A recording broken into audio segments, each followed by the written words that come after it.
Welcome to the banker lamp. Please enjoy the video. You begin by positioning the cursor exactly where the upper number should appear. This matters for layout and references. Highlight a typed digit if you already entered it, or simply type the number now. Use the keyboard shortcut Control plus Shift plus equals to immediately toggle superscript. This is faster than menus. Once done, make sure your font size and baseline match the surrounding text. Otherwise, adjust size slightly to keep consistent line spacing and visual balance. Once you've applied basic superscript, fine-tune appearance using the font dialog. Press Ctrl plus D and select position. Superscript, then set an offset that moves the character up by a small amount.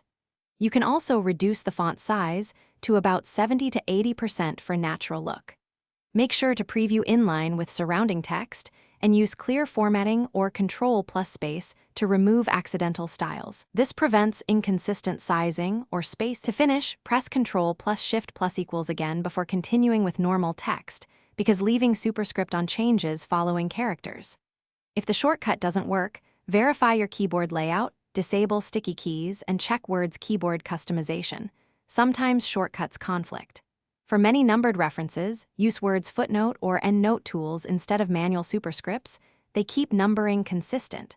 If alignment looks off, adjust the font size or the position offset in the font dialog until it matches.